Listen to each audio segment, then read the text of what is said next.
وبركاته. الحمد لله رب العالمين، والصلاة والسلام على أشرف الأنبياء والمرسلين، أما بعد. أعوذ بالله السميع العليم من الشيطان الرجيم. بسم الله الرحمن الرحيم. لن ينال الله لحومها ولا دماؤها ولكن يناله التقوى منكم. عزیزان گرامی،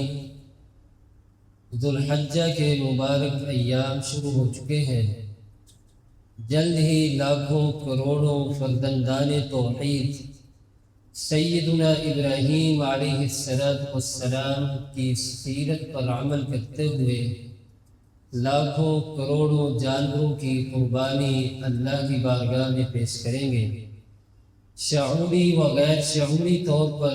ہم میں سے سب ہی اس عظیم فریضے میں شامل ہوتے ہیں، لیکن بہت سارے کم احباب ہیں جو ان ایام کے اندر اس چیز پر محنت کرتے ہوں کہ فلسفہ قربانی کیا ہے، سال بعد آنے والا یہ قیمتی دن ہمیں کیا سکھلاتا ہے، اور اس عظیم دن کی تیاری سے قبل اہل ایمان پر کیا ذمہ داریاں عائد ہوتی ہیں. میرا اور آپ کا سب سے بڑا مسئلہ یہ ہے کہ ہم ہر عمل کی ادائیگی کے لیے بظاہر محنت بھی کرتے ہیں، اخراجات بھی فوڑ کرتے ہیں، لیکن شریعت اسلامیہ کی نظر میں اس عمل کی قبولیت کے لیے جو بنیادی شرائط ہیں اس پر بہت کم محنت کرتے ہیں اور بہت کم توجہ دیتے ہیں. تو ان ایام کے اندر ہم میں سے بہت سارے احباب ایسے ہیں جو قربانی خریدنے کے اندر مصروف ہوں گے.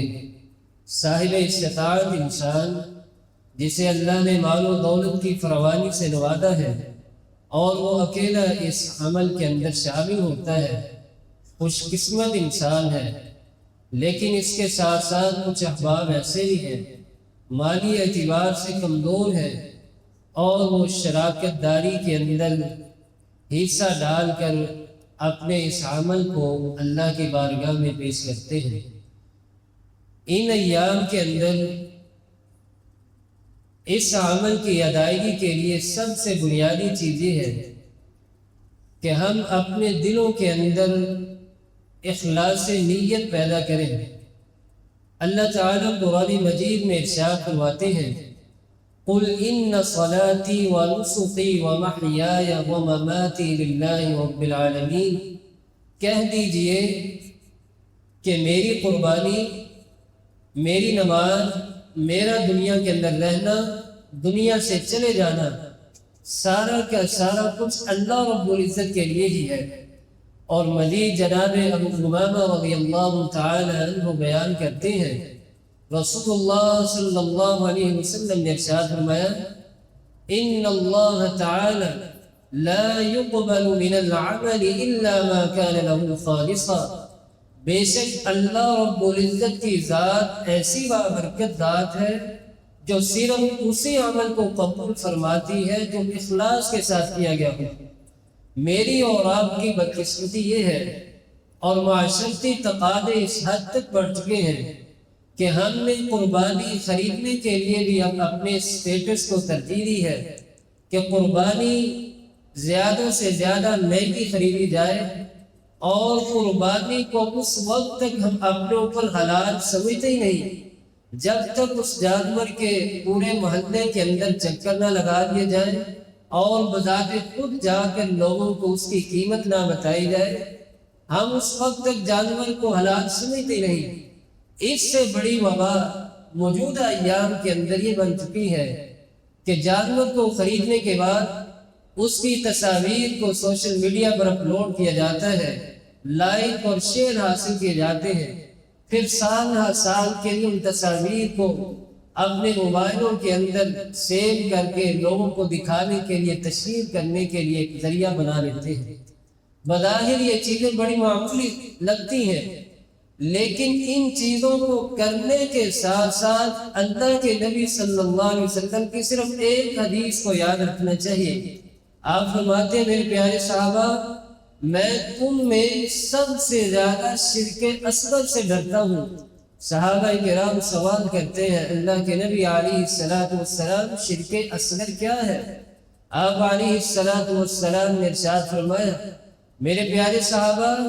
ریاکاری، نمود و نمائش، لوگوں کو دکھانے کے لیے عمل کرنا،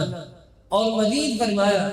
کل قیامت کے دن ان لوگوں کا اتنا برا اور سخت ترین حال ہوگا،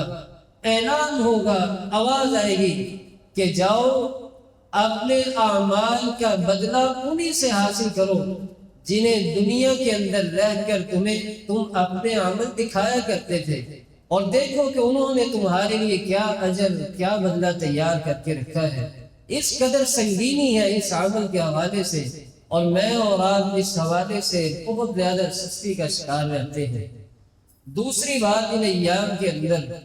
جس پر بہت زیادہ توجہ دینے کی ضرورت ہے، عام حالات کے اندر ہی شریعت نے حرام کمانے سے، حرام کھانے سے سخت تنبیہ کی ہے، لیکن بالخصوص ان ایام کے اندر اس فریضے کی ادائیگی کے لیے حلال مال کا انتخاب کیا جائے۔ وہ شخص تو بالکل اس فریضے کی ادائیگی سے دور رہے جو حرام کماتا ہے، حرام کھاتا ہے، سود کے ذریعے مال حاصل کرتا ہے، رشوت کے ذریعے مال حاصل کرتا ہے، چوری کے ذریعے حاصل کرتا ہے، ہر اس ذریعے سے مال کو حاصل کرتا ہے جس کی شریعت نے نفی کی ہے، اور اسی مال کے ذریعے قربانی کے جانور کو خریدا جائے۔ شریعت اسلامیہ ایسے شخص کی بالکل تائید نہیں کرتی ہے بلکہ ممانعت اور نفی کرتی ہے۔ جانور خریدتے وقت بھرپور احتیاط کے ساتھ، بھرپور محنت کے ساتھ اس مال کو اس فریضے کے اندر شامل کریں جس پر آپ کو یقین ہو کہ یہ میری حلال کی کمائی ہے۔ تیسری اور آخری بات ان ایام کے اندر جس پر توجہ دینی ہے وہ ان افراد کے لیے ہے کہ جو پورا جانور تو نہیں خرید سکتے لیکن شراکت داری کے اندر شامل ہو جاتے ہیں، یعنی 7 افراد مل کر ایک مکمل جان اللہ کی بارگاہ میں پیش کرتے ہیں۔ ان حضرات کو بھی چاہیے کہ شراکت داری کے دوران اس چیز کا حق الوسعت خیال رکھنا چاہیے کہ میرے ساتھ بقیہ 6 افراد جو ایک قربانی کے جانور میں شامل ہونے والے ہیں وہ عقیدہ توحید پرست، توحید والے ہوں۔ ایسا نہ ہو کہ ان کی ساری زندگی، سارا کا سارا ساتھ شرک پر گزرا ہو، عبادات کی نفی پر گزرا ہو، اور آپ ان لوگوں کے ساتھ شامل ہو جائیں جو عقیدہ توحید کے اندر کثرت کے ساتھ سستی کا شکار ہو اور آپ اپنے عمل کو مشکوک بنا لیں۔ اسی طرح اس حوالے سے دوسری ترجیح یہ بھی ہونی چاہیے کہ آپ کو پتہ ہونا چاہیے کہ میرے ساتھ 6 افراد جو شامل ہو رہے ہیں قربانی کے جانور میں، آپ کو بظاہر اتنی معلومات ہونی چاہیے کہ میرے ساتھ جو افراد شامل ہیں ان کا کاروباری سلسلہ، تجارتی سلسلہ، معمولات زندگی اور آمدن کے ذرائع آپ کی معلومات کے مطابق حلال کے ہونے چاہیے، بالکل لا تعلقی کا اظہار نہیں ہونا چاہیے۔ اور اس سے بھی بڑی بات آج کے دور میں آن لائن قربانی کے ذریعے میں اور آپ سستی کرتے ہیں کہ زیادہ وزن کے چکر میں ہم بالکل لا تعلق ہو جاتے ہیں، یہاں تک کہ کہہ دیا جاتا ہے کہ آپ کی قربانی آپ کے گھر پہنچا دی جائے گی، بے فکر ہو جائیے۔ اس میں بھی چند ایک قباحتیں ہیں۔ آپ کو معلوم کرنا چاہیے کہ میری قربانی کا جانور کیا شرعی طریقوں کے مطابق ذبح کیا گیا ہے کہ نہیں؟ کہیں ایسا تو نہیں نماز عید سے پہلے ہی میرے جانور کو ذبح کر دیا گیا ہو اور میں آسانی کے چکر میں ان تمام چیزوں سے غافل ہوں۔ دوسری چیز آن لائن قربانی کے مناسبت سے یہ بھی دیکھنی چاہیے کہ میں جس ادارے کو یہ رقم جمع کروا رہا ہوں اور وہ جو جانور ذبح کرنے جا رہے ہیں کیا شرعی تقاضوں کے مطابق وہ جانور پورا اترا بھی ہے کہ نہیں؟ یا اس جانور کو ذبح کر دیا گیا ہے جس کی قربانی کے ایام میں اور قربانی کی مناسبت سے شریعت نے نفی کی ہے، اور قربانی کی مناسبت سے شریعت اس جانور کو قبول ہی نہیں کرتی، ان دونوں مناسبتوں سے بھی ان ایام کے اندر مجھے اور آپ کو فکر کرنی چاہیے، اور اگر اس عمل کے اندر آپ شامل ہو چکے ہیں تو باخبر رہنا چاہیے، کہیں ایسا نہ ہو سال کے بعد آنے والا یہ قیمتی دن اور قیمتی فریضہ اور اس سے حاصل ہونے والا اجر ہم سب اس سے محروم ہو جائیں۔ یہ بنیادی 3 باتیں تھیں جو ان ایام کے اندر جن پر محنت کرنے کی ضرورت ہے۔ اللہ تعالیٰ سے دعا ہے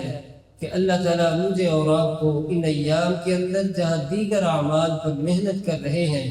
اس فریضے کی ادائیگی کے لیے بھی بھرپور محنت کریں اور احسن انداز میں یہ عمل اللہ کی بارگاہ میں پیش کریں۔ اللہ تعالیٰ سے دعا ہے جو کچھ سنا اور سنایا مجھے اور آپ کو عمل کی توفیق نصیب فرمائے۔ وآخر دعوانا الحمدللہ۔